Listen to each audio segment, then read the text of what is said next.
지구온난화, 기후위기, 슈퍼태풍, 홍수, 폭염, 산불. 기후 관련해서 요즘 뉴스에서 자주 등장하는 단어들입니다. 인간이 배출한 이산화탄소의 온실효과 증가로 지구의 평균 기온이 높아지고 그로 인해 이례적인 자연재해가 발생하고 있는 것은 분명한 사실입니다. 그에 대한 이야기는 다음에 더 자세히 다루기로 하고, 오늘은 인간의 영향력을 배제하고 지구 자전축 기울기의 변화, 지구와 태양 사이의 거리 등이 기후변화에 미치는 영향에 대한 이야기를 들려줄게요. 대전제 2가지. 첫 번째 대전제. 태양과 가까워지면 더워지고 멀어지면 추워진다. 이건 경험적으로 너무 익숙한 사실이니 따로 설명 안 해도 되겠죠? 두 번째 대전제. 태양이 높게 뜰수록 더워지고 낮게 뜰수록 추워진다. 지구 자전에 의해서 태양이 동쪽에서 떠서 서쪽으로 집니다. 지구 자전축이 기울어진 탓에 태양은 이런 경로를 따라 뜨고 지게 됩니다. 그런데 지구의 자전축이 기울어진 채로 태양을 공전하기 때문에 지구의 위치에 따라서 태양이 뜨고 지는 경로가 달라지게 됩니다. 그림에서 나오는 춘부는 봄, 하지는 여름, 추부는 가을, 동지는 겨울을 의미하는 용어입니다. 봄이나 가을보다 여름에 해가 더 빨리 뜨고 높이까지 올라가서 늦게까지 떠 있죠. 해가 떠 있는 낮이 길면 태양 에너지를 더 오랜 시간 흡수합니다. 오랜 시간 흡수한 태양 에너지 때문에 다른 시기에 비해 평균 온도가 상대적으로 높은 계절을 우리는 여름이라고 구분하는 것이죠. 반대로 동지라고 써져 있는 겨울에는 봄, 가을에 비해 해가 늦게 뜨고 낮은 높이까지 올라갔다가 빠르게 져버립니다. 겨울에 가까워질수록 해가 늦게 뜨고 빨리 진다는 사실을 지금이 딱 가을이니까 몸소 느끼고 있죠.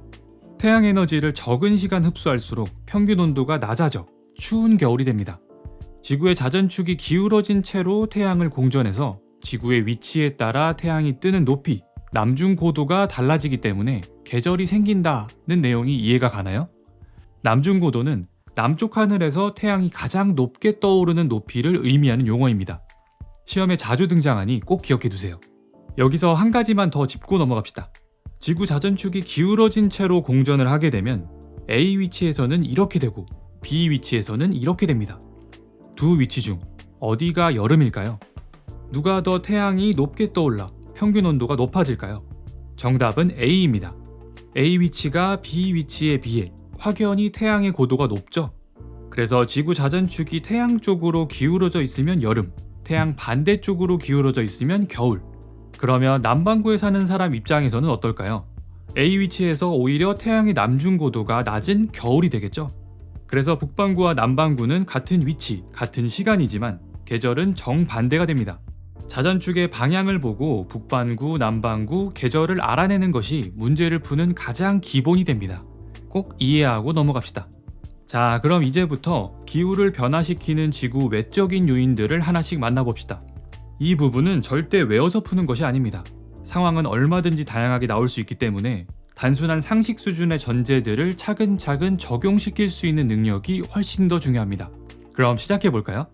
지구와 태양 사이의 거리. 지구는 태양을 중심으로 공전하는데 공전 궤도가 완전한 원이 아닌 타원 궤도를 따릅니다. 그래서 어떤 위치에서는 태양과 가까워지고 어떤 위치에서는 태양과 더 멀어지죠. 공전 궤도상에서 태양과 가장 가까운 지점을 가까울 근, 해 일자를 써서 근일점이라고 부릅니다. 태양에서 가장 먼 지점은 멀 원자를 써서 원일점이라고 부르고요. 현재 지구는 근일점에서 지구 자전축이 태양 반대쪽으로 기울어져 있으니까 북반구는 겨울, 남반구는 여름이죠. 원일점에서는 북반구 여름, 남반구 겨울이고요. 자, 그런데 이 공전 궤도가 고정이 아니라 약 10만 년을 주기로 이심률이 변합니다. 이심률은 원의 중심이 중심에서 이탈한 정도를 의미합니다. 이심률이 클수록 원의 중심에서 많이 이탈했다는 것이니 타원 궤도로 변하고, 이심률이 0이면 중심에서 전혀 이탈하지 않은 것이니 원궤도가 됩니다. 아무튼 다른 조건이 일정할 때 이심률이 점점 변해서 현재 타원 궤도에서 원궤도로 바뀌면 기후가 어떻게 바뀔까요? 근일점의 위치가 태양으로부터 멀어집니다. 첫 번째 대전제를 생각하면 예전에 비해 추워질 겁니다. 북반구 겨울은 더욱 추워질 것이고 남반구 여름은 시원해질 겁니다. 그럼 원일점을 살펴볼까요? 이심률이 작아지면 원일점은 태양과 좀 더 가까워집니다. 가까워지면 더 더워지겠죠? 북반구 여름은 더 더워질 것이고 남반구 겨울은 따뜻해질 겁니다. 문제에서 많이 물어보는 것은 연교차입니다. 같은 지역에서 1년 중 가장 더운 여름과 가장 추운 겨울의 온도차 말이죠. 연교차를 구하기 위해 정리해 볼까요?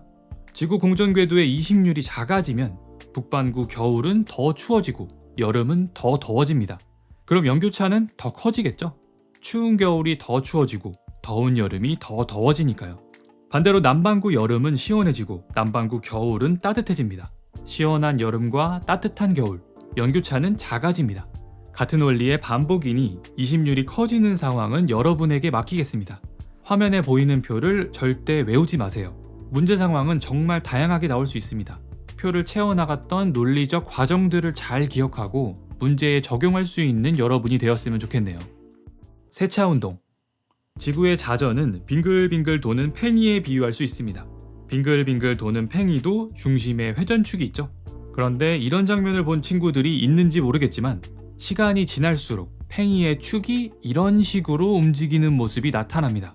우리는 이렇게 회전의 중심 축이 회전하는 운동을 세차 운동이라고 부릅니다. 그리고 세차 운동은 지구의 자전축에서도 나타납니다. 세차 운동으로 인해 지구 자전축이 시계 방향으로 회전하게 되고 지구 자전축의 방향과 기울어진 각도의 크기가 변합니다. 먼저 지구 자전축의 방향부터 분석해 보겠습니다. 지구 자전축은 26,000년을 주기로 한 바퀴 회전합니다. 그 이야기는 13,000년이 지나면 반바퀴를 돌아 지금과 정반대 방향으로 기울어진다는 이야기도 됩니다. 그렇게 되면 어떤 일이 일어날까요? 지금의 지구는 근일점에서 지구 자전축이 태양 반대쪽으로 기울어져 있고 원일점에서는 태양 쪽으로 기울어져 있습니다. 그러나 13,000년 후에는 이와 반대로 방향이 바뀌므로 계절도 정반대로 바뀌게 됩니다. 원래 근일점에서 북반구 겨울, 남반구 여름이었지만 북반구 여름, 남반구 겨울로 바뀌게 된다는 것이죠. 원래 태양과 멀리 떨어진 곳에서 북반구 여름, 남반구 겨울을 맞았던 지구가 이번에는 훨씬 더 가까운 곳에서 북반구 여름과 남반구 겨울을 맞습니다. 첫 번째 대전제를 적용하면 북반구 여름은 더 더워질 것이고 남반구 겨울은 더 따뜻해질 겁니다.